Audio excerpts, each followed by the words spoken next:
آمده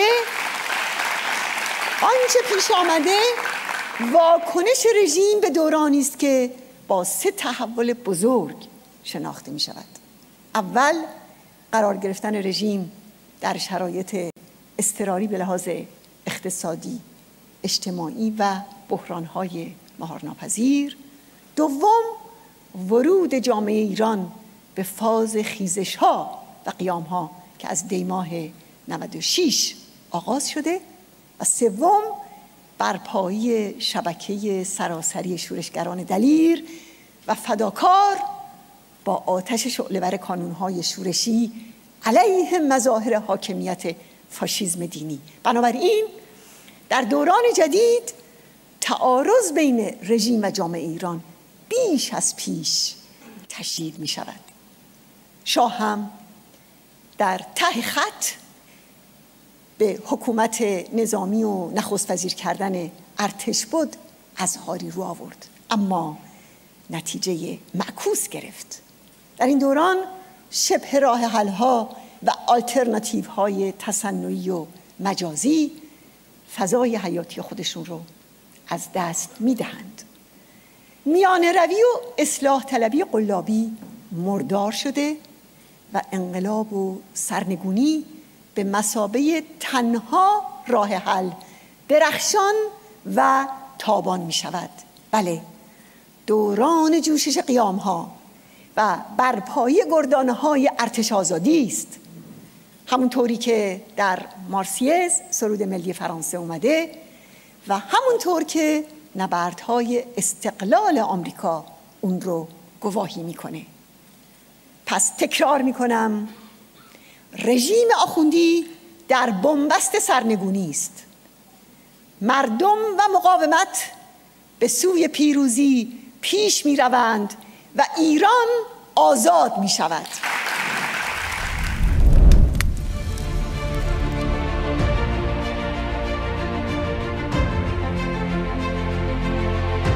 Avec mes collègues, nous sommes heureux aujourd'hui de participer à ce grand rassemblement international, à un moment politique charnière pour le peuple iranien ainsi que pour les relations internationales que nous entretenons avec l'Iran. Aux côtés de mes collègues parlementaires de différents pays, nous sommes réunis en solidarité avec la cause de la démocratie en Iran autour de la présidente Mariam Rajavi. C'est désormais un pouvoir monolithique qui est à la main du guide suprême et je crois que le peuple iranien ne croit plus que son salut puisse venir des urnes. La responsabilité du CPID en lien avec nos amis du Conseil national de la résistance, c'est de s'adresser à ce peuple iranien. Et c'est de la part de la France de dire que désormais nous condamnons ce régime devenu une menace non seulement pour la France, non seulement pour l'Europe, mais désormais une menace pour le monde. Cet expansionnisme qui a aidé le régime des Mollahs à éclipser ces crises intérieures est aujourd'hui en déclin. Et on relève de plus en plus de protestations, voire des soulèvements contre cette mainmise de l'Iran dans cette région. Par ailleurs, cette politique coûte des milliards de dollars à l'Iran au détriment du bien-être du peuple.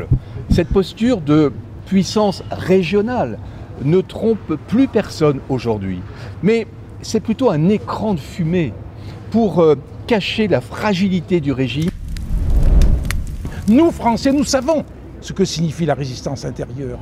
Eh bien, cette résistance aujourd'hui, elle est conduite au plus près de la population. Elle est conduite au plus près des quartiers, des villages, par des jeunes qui sont des amis, des moudjahidines du peuple, qui ont le courage de se battre. C'est cela qu'aujourd'hui, nous, Français, nous, parlementaires français, nous voulons encourager. Nous disons, lutter, continuer à lutter, que la jeunesse continue à lutter. Et nous disons à quel point nous soutenons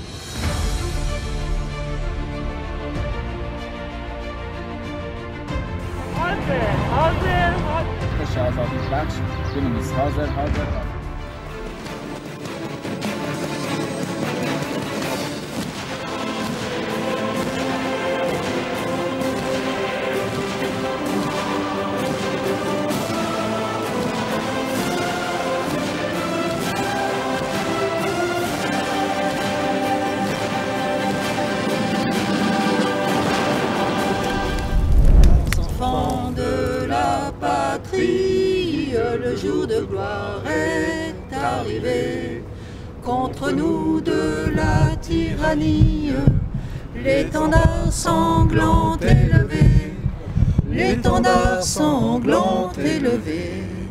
Entendez-vous dans nos campagnes mugir ces féroces soldats qui viennent jusque dans nos bras, égorger nos fils et nos compagnes. Aux armes, citoyens, formez vos bataillons, marchons, marchons, qu'un sang impur abreuve nos sillons. Un président pas tout à fait comme les autres. Il porte une lourde responsabilité dans les massacres de 1988. Une lourde responsabilité dans les massacres de 2019. Son élection n'est pas anodine. La communauté internationale doit réagir. Avec plus de 60 parlementaires français, nous demandons au Quai d'Orsay, au ministère des Affaires étrangères, au Premier ministre de la France et à d'autres États européens et dans le monde, à la communauté internationale, de se mobiliser pour une autre politique à l'égard de l'Iran. Le guide suprême, Ali Khamenei, dévoile sa feuille de route pour les mois à venir. Un durcissement des mesures répressives à l'intérieur du pays et un comportement encore plus agressif sur le plan international, en particulier contre les pays de la région qui se voient menacés par l'expansionnisme du régime iranien, ainsi que la poursuite de son soutien aux groupes terroristes au Proche et Moyen-Orient. Cela prouve que le régime est à bout de souffle. Aujourd'hui, en Iran, il est grand temps de tourner la page. Et c'est pourquoi le programme de Maryam Rajavi pour un Iran de demain est non seulement séduisant, mais il est nécessaire. Établir une république fondée sur le suffrage universel est une condition sine qua non pour ensuite permettre la liberté d'expression. Dans sa dérive totalitaire, le régime se permet même de fomenter au sein de pays démocratiques libres et souverains des projets d'attentat à la bombe contre l'événement organisé par le Conseil national de la résistance iranienne. Je tiens à rendre hommage à toutes les personnes qui se battent au quotidien et souvent au péril de leur vie pour le retour de la démocratie, de la paix, de la liberté et de la justice. Ce terrorisme en direction de toutes celles et ceux qui luttent pour les droits de l'homme et nous sommes vraiment à vos côtés pour faire en sorte que ce pays puisse enfin retrouver ses droits les plus élémentaires.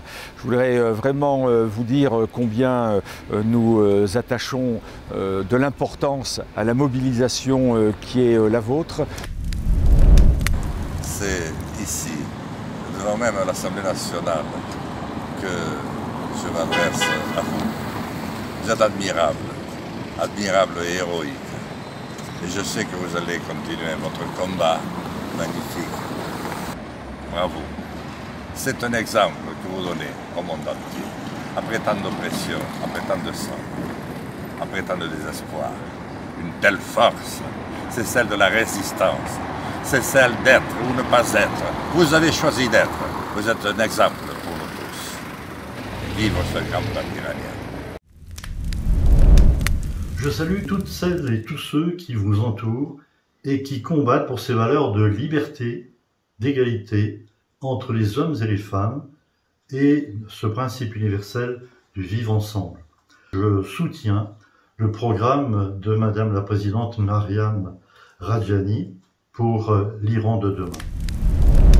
Nous sommes fidèles, avec Jean-Pierre Muller, avec Martine Valton, nous sommes à nouveau à vos côtés. Et nous sommes là en ce jour pour partager votre colère, vos préoccupations et vos espoirs. Votre colère parce que cette prétendue élection présidentielle du 18 juin est un outrage et une usurpation. Ibrahim Raïssi, l'un des plus féroces, des plus actifs, des plus impitoyables responsables du terrible massacre en 1988 de 30 000 prisonniers politiques, pour la plupart affiliés à l'organisation des Moudjahidines du peuple. L'Iran est un grand pays chargé de culture et d'histoire. Son peuple a le droit de vivre en paix, en liberté, en démocratie. Cette démocratie tellement bafouée, on l'a vu encore récemment le 18 juin à l'occasion de l'élection présidentielle. Je soutiens fortement Madame Rajavi et les Moudjahidines du peuple. Courage, continuez votre combat. Vive un Iran libre et démocratique.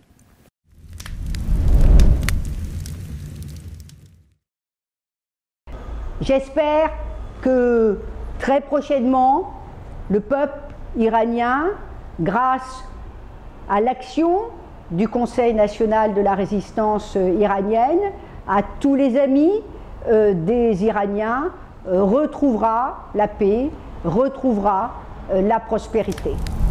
L'Iran est en proie à une crise de dégradation de son environnement majeure, due à une mauvaise gestion par la corruption, le chômage, la pauvreté. Les richesses du pays sont délapidées, utilisées pour la répression du peuple, pour déstabiliser les gouvernements étrangers, pour soutenir le terrorisme et pas pour le peuple et pour la terre. Madame la Présidente, frères et sœurs d'Ashraf, habitants d'Iran, vous êtes des exemples dans votre combat. Soyez assurés de mon soutien le plus complet et à bientôt à Téhéran, dans un Iran libre et démocratique. Depuis plus de 40 ans, la monarchie des mollahs n'a pu maintenir sa domination que par la violence et le massacre répété de centaines de milliers d'Iraniennes et d'Iraniens, mais les citoyens persistent à manifester contre la dictature avec courage et dignité, eux qui comptent dans chaque famille la fierté de leurs martyrs. Rien ne doit être écarté qui puisse contribuer à la chute prochaine des oppresseurs. Il est temps d'apporter un soutien concret à la résistance du peuple iranien en multipliant des mesures et des initiatives proactives et nouvelles dans deux perspectives à mes yeux particulièrement opportunes et urgentes aujourd'hui. Cette alternative est possible parce que le doute ne peut plus exister aux yeux du monde sur ce fait que tout changement ne viendra pas des négociations ou des compromis. Elle est possible parce que les forces pour un Iran libre et démocratique existent. Elles sont structurées. Elles font même des propositions. Et je prends pour exemple les 10 points du programme du CNRI et de Mariam Rajavi. Un monde toujours plus complexe, un monde qui a besoin de personnalités telles que Mariam Rajavi, avec son attachement aux droits de l'homme, son attachement aux valeurs démocratiques, son attachement à la laïcité et aux droits des femmes à pouvoir s'exprimer. Alors oui, Mariam Rajavi, je vous souhaite une nouvelle fois de pouvoir continuer longtemps à mener ce combat pour vos idées, pour vos valeurs, qui est le vôtre. Alors notons qu'en Iran, on ne dit pas élection, on dit sélection. Plus de la moitié des Iraniens présents en Iran n'ont pas voté. Et donc, c'était en effet pour se doter d'un homme qui restait conservateur, et qui a été conservateur et même extraordinairement dictatorial et assassin toute sa vie. Ce président nouveau était passible d'une enquête internationale pour complicité de crimes contre l'humanité. Donc cette élection est une manière d'insulte. Les Iraniens sont fatigués de se battre seuls.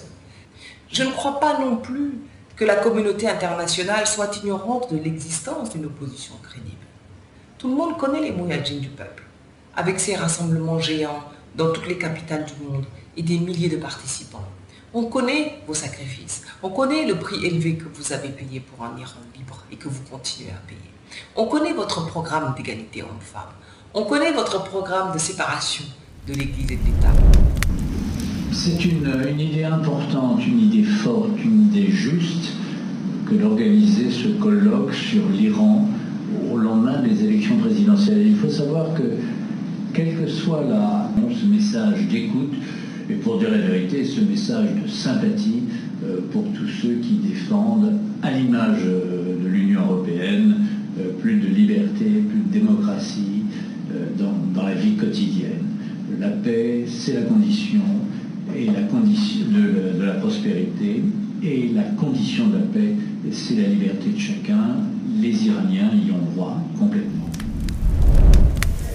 En tant qu'universaliste très attaché à la défense des droits, attaché aussi à la défense des droits de l'humanité, je ne peux que m'inscrire dans la démarche qu'est la vôtre, de permettre aux Iraniennes et aux Iraniens de disposer d'un bien qui est extrêmement précieux, qui est celui de la liberté.